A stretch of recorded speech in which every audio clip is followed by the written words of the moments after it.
tanging kayo lang gusto naming marinig. Use your servant only as your instrument, but be the preacher, the teacher, the healer. Father, we ask you, we thank you, in the name of your Son, Jesus. People fear death because of many reasons. And one of that is because of judgment, punishment, the prospect of hell. Isa yan sa mga laging tumatakot sa mga tao na baka sila'y mahusgahan, baka mabulit sa impyerno at maparusahan. Because religion usually scares people more than assures people. Mas nananakot kaysa nagbibigay ng kapayapaan at nagkakaroon pa kuminsan ng religious and spiritual blackmail. Minsan pa nga, mas relihiyoso ang tao, mas maraming takot sa buhay pag hindi na itama ang pagtotoo ng pananalig sa Panginoong Jesus. People fear death because of such issues of hell. But John 5:24 is very clear. Very truly I tell you, whoever hears my word and believes him who sent me has eternal life and will not be judged, but has crossed over from death to life. Sino man ang nakinig sa aking salita, nanalig sa akin, ay meron ng buhay na walang hanggan. Hindi na huhusgahan pa, bagkus ay tumawid na mula sa kamatayan tungo sa buhay na walang hanggan. Kaya ito lang ang tanong, narinig nyo na ba ang katuruan ni Kristo? Kung check, nanalig ba kayo sa katuruan at naniwala kayo kay Jesus bilang Panginoon at tagapagligtas? Tinanggap sa buhay bilang Panginoon at tagapagligtas? Check! E di sabi, hindi ka nahuhusgahan.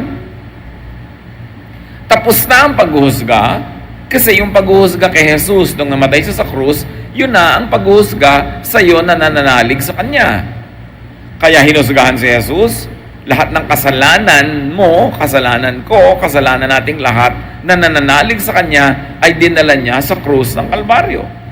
Namatay siya para bayaran ang kasalanan na yon, kaya hindi ka na magbabayad pa kailanman sa kasalanan na yon.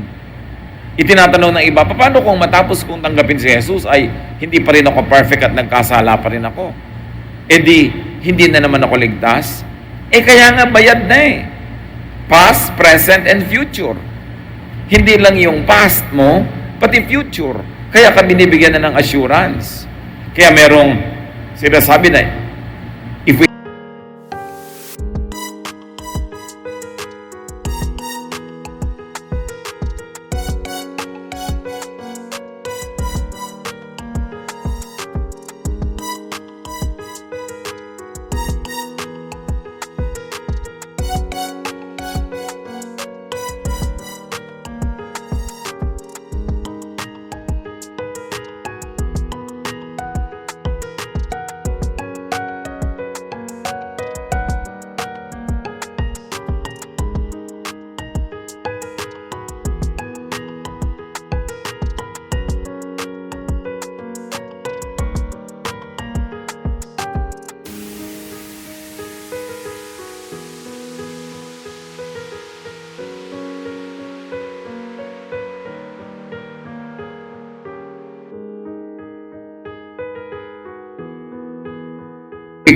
if we confess our sins, He is faithful and just. Ibig sabihin, ina-expect naman na bagamat nananalig tayo, hindi tayo magiging perfect dito sa lupa, magkakaroon pa tayo ng mga pagkukulang, at yun ay kailangan nating ipagtapat.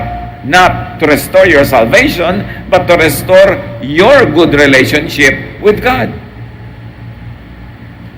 Sure na yun. Pag sinabi mong, paano pag nagkasala ako, di hindi na naman ako saved? Di ibig sabihin pala, kaya ka nasa-save dahil wala kang kasalanan? Ganun lang yun sa equation. Kung ang kasalanan ay magpupadala sa'yo sa impyerno, therefore, pupunta ka lang sa langit kung wala kang kasalanan. Pero yung kasalanan nga ay nawawalang bisa dahil sa pananalig kay Jesus. Kaya siya tagapagligtas. Wala namang kakwenta-kwenta yung kaligtasan na yun kung matapos mong tanggapin at paniwalaan at nagkaroon ka na imperfection, nadapa ka, nagkasala ka, wala ka na namang kaligtasan, baliwala na naman ang kamatayan ni Jesus. Wala naman palang kwenta yung kanyang pagliligtas dahil patsi-patsi lang, kapra-kapraso, hindi buo. Pero sinabi, if you hear His word and believed Him, and especially the Father who sent Him, you will no longer be judged. You have eternal life. You crossed over from death to life. And that should give relief and peace. Not abuse. Sasabihin ng iba, pagka po naman niya na itinuro, baka abusuhin ng mga tao. Walang tunay na nanalig kay Jesus, naniniwala sa Ama na nagsugo sa Kanya, ang aabusuhin yon. Nagkakasala ka, nagkukulang ka, dahil tao ka pa rin. God remembers that we are dust. And nobody will say, total, namatay naman si Jesus, sasamantalahin ko na, magkakasala na ako. Hindi tunay na pananalig yon. Pero ang tunay na nananalig, hindi naman siya technically nagiging perfect. Although spiritually, in the eyes of heaven, nagiging perfect siya dahil tinatakpan siya ng dugo ni Kristo. Kaya ang sino man na nasa Panginoon na nanalig kay Jesus, nagpaligtas kay Jesus, dapat hindi na natatakot sa kamatayan. Kuminsan, natatakot lang siguro sa paraan ng kamatayan. Na sana hindi na po ako masaktan, huwag na akong maaksidente, huwag mabarog ang ulo ko, huwag ako madaganan ng building, yung mga ganon. At siguro, normal lang na medyo magkaroon ka ng agam-agam tungkol sa proseso ng iyong kamatayan. Kaya yung iba, kung masusunod lang sila, gusto nila naka-makeup, maganda ang damit, nakahiga, at nakatulog na lang. Sana nga ganun ang buhay, pero hindi laging ganun. Pero, tanggalin ang takot sa impyerno, tanggalin ang takot sa kamatayan, sa pag-uusga, kung ikaw ay nasa Panginoon na. At isama mo na rin, kapatid, ipasa Diyos mo na ang paraan ng iyong pagyao mula sa mundo, huwag mo nang problemahin kung paano yon. Diyos na ang nakakaalam noon. Romans 8:1, if you belong to Jesus Christ, you won't be punished. Why? Because Jesus was punished for you. Even in the court of law, to punish you and to punish Jesus, double jeopardy ang tawag doon. Hindi pwede na idemanda mo at parusahan mo ang isang tao doble for the same crime. And because yung ginawa ni Jesus para sa iyo ay inaaring ginawa mo para sa sarili mo, kaya tumatalab sa iyo yon. Pag pinarusahan na naman ikaw, matapos parusahan siya, double jeopardy na yon. Hindi yun pwede. 1 Peter 2:24, He Himself bore our sins on His body on the cross, so that we might die to sins and live for righteousness. By His wounds, you have been healed. Dinala niya sa kanyang katawan nung siya'y napako sa krus ang lahat ng ating kasalanan.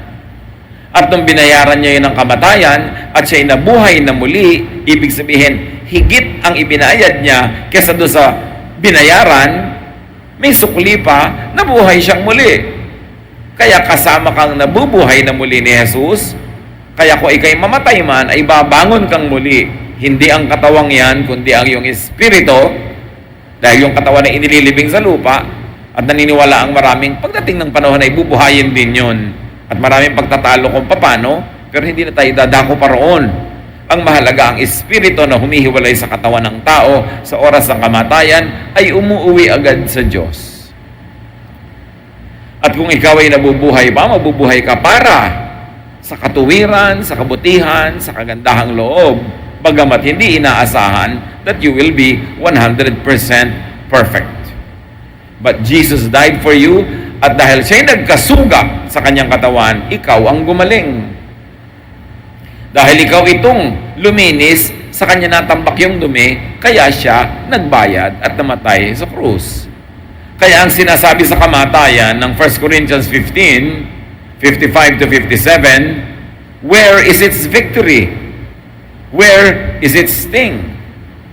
Sin is what gives death its sting, and the law is the power behind sin. But thank God for letting our Lord Jesus Christ give us the victory. Kumisan itong ganitong mga salita, masalimuot, paulit-ulit, pabalik-balik, mahirap maintindihan ang kahulugan. Pero ang pagkapasimplihin natin, itong sinasabi ni Paul, nasaan ang tagumpay ng kamatayan? Nasaan ang kanyang kamandag? Nasaan ang kanyang lason? Wala.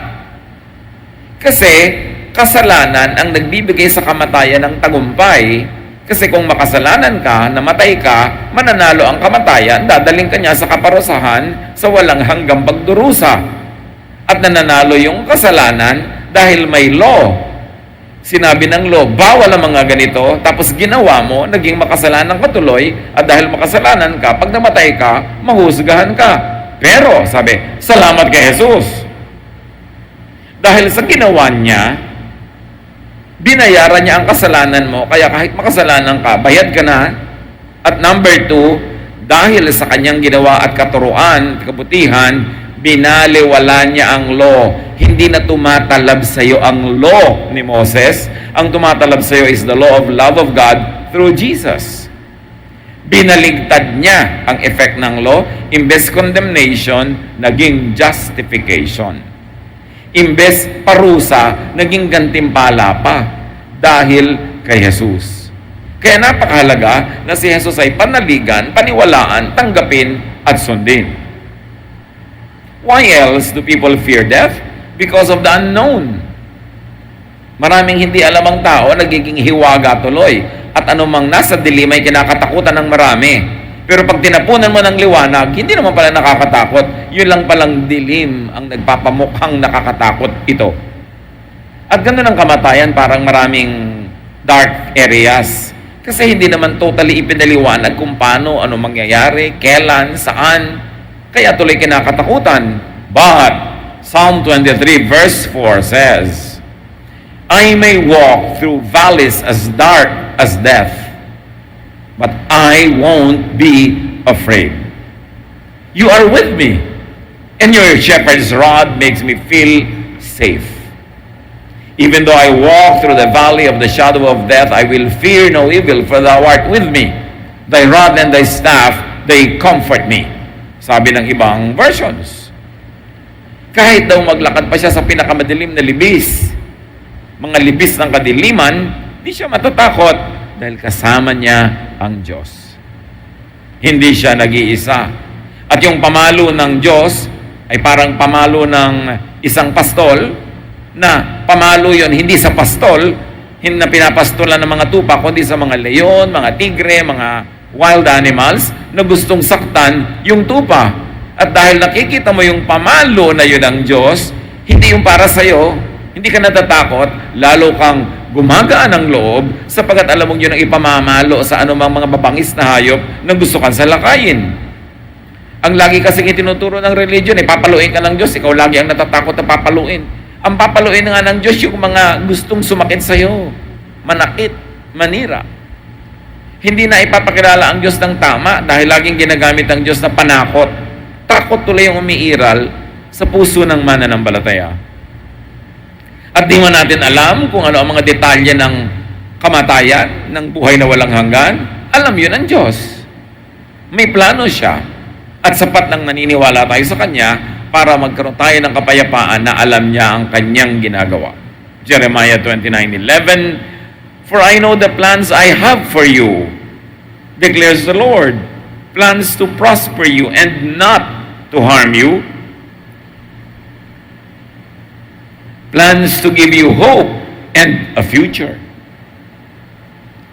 Sabi ng Diyos, alam na alam ko ang mga plano ko para sa iyo. May plano ako para sa inyong lahat. Ang planong ito ay para kayo pasaganain, hindi para kayo saktan. Planong ito ay para bigyan kayo ng pag-asa at ng magandang kinabukasan. So hindi mo man alam, manahimik ka na lang kasi alam ng Diyos kung ano ang darating sa atin. God knows. God has a plan.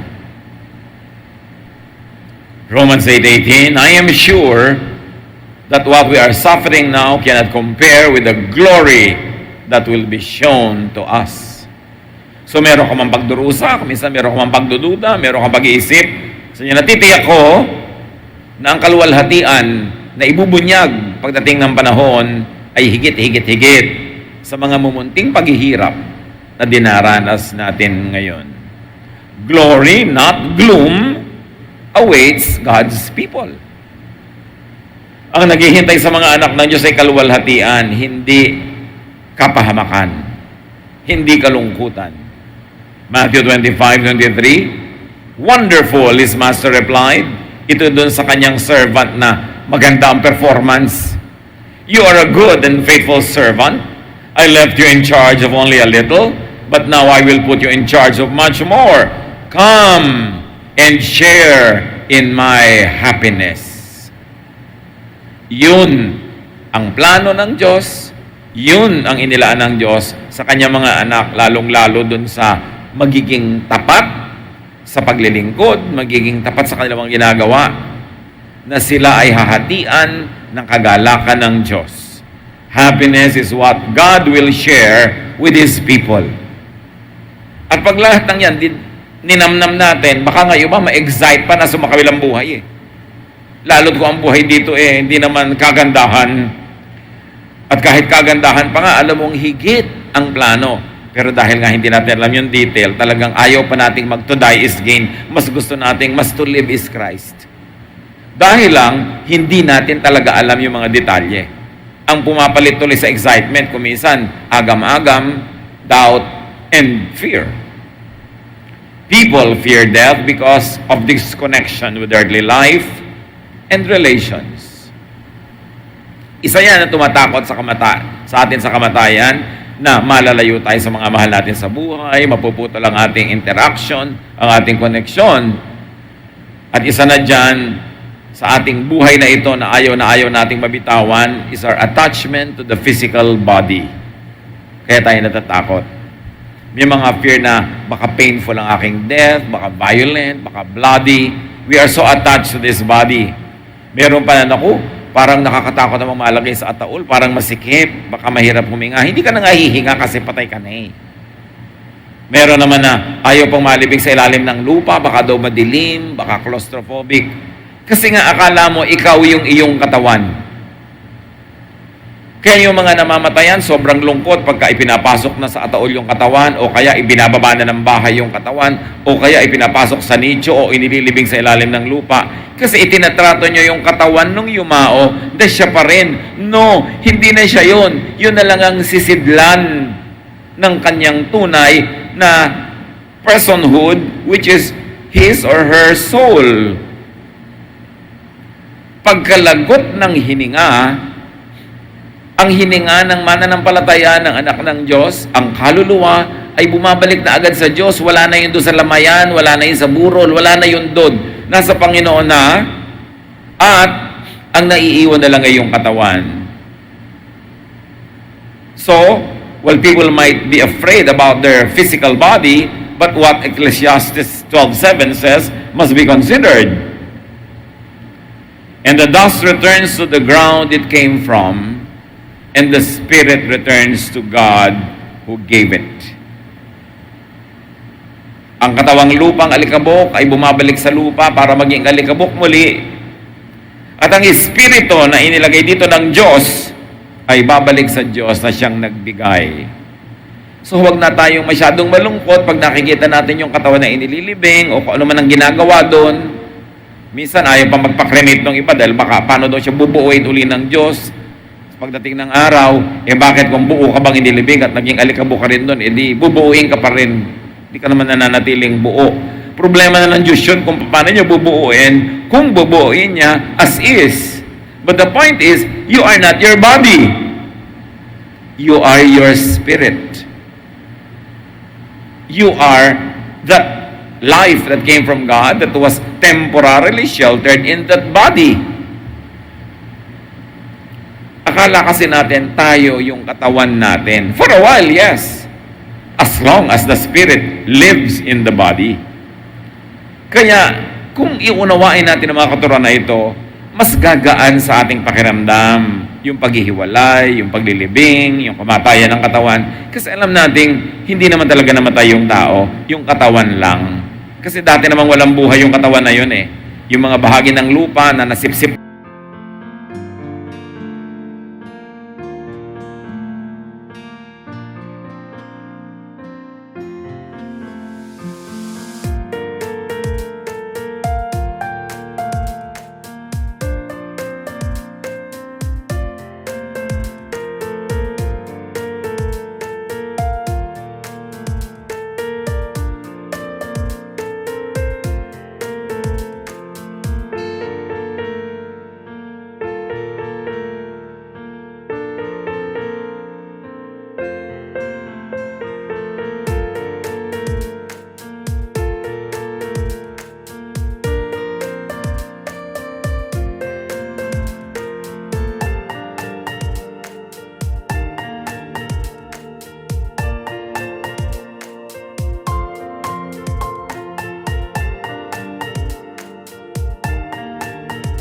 ng ugat ng papaya, nagkabunga yung papaya, kinain mo yung papaya, naging bahagi mo. Natural, dapat bumalik uli sa lupa yon para maging abukado naman o maging santol. Magpapabalik-balik kasi kung hindi naman babalik sa lupa ang katawan ng tao, din na ubos yung lupa. Kasi nakain na natin lahat yung laman ng lupa, generation to generation to generation, wala nang babalik. Wala nang sustansya yung lupa. Hindi tayo katawan natin lamang. Tayo'y espiritu. At yun ang mahalaga. People can be afraid of death because of their attachment to people. Ayaw na maghiwalay.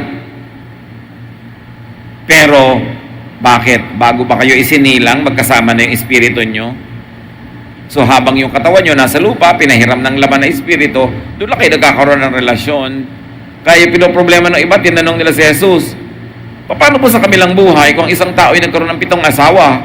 Sino na ang asawa niya sa kabilang buhay?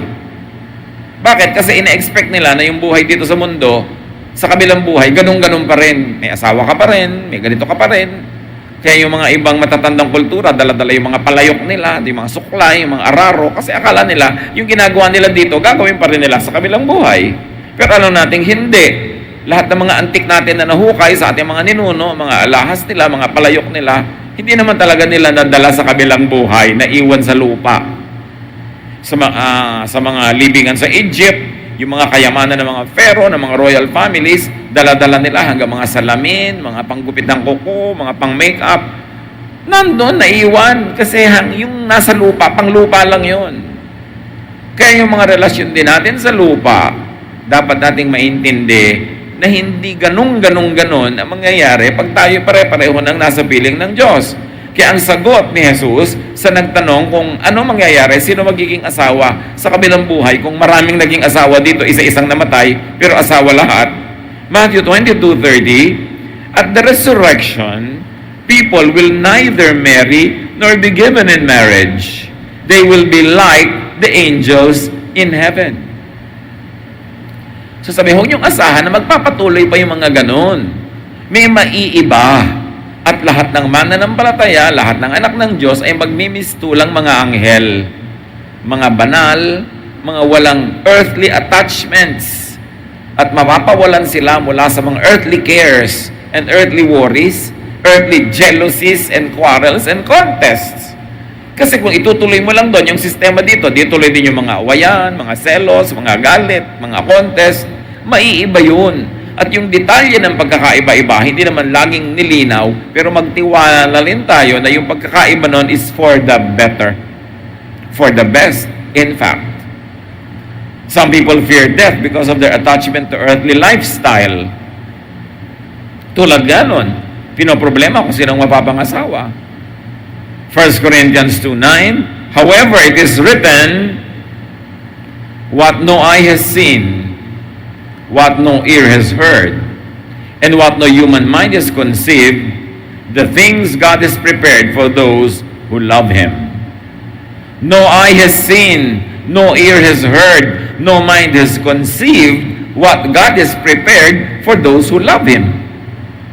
So ano man ang ating pag-i-imagine ngayon, huwag na lang tayo magpagod kasi ang pinakamatayog, pinakamataas nating pag-iisip, kapos, hindi kayang magkasya sa ating utak yung kaluwalhatian ng inihanda ng Diyos para sa Kanyang mga anak.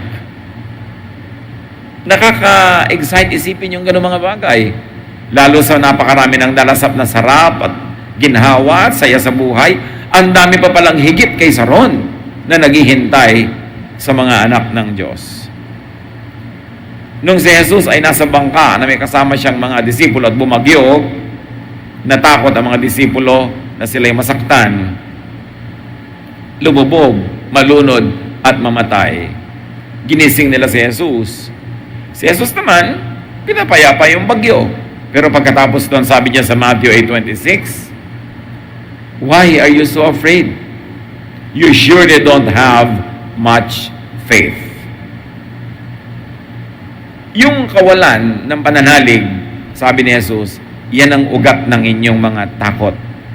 Kaya kayo natatakot, wala o konting masyado ang inyong pananampalataya. Fear is inversely proportionate to lack of faith. Meaning, the less faith, the more fear.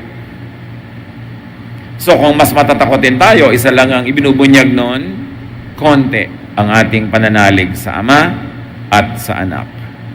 Now, fear, yung takot, nasa isip yan. Iniisip lang yan. Kaya ang pangontra dyan, isip din.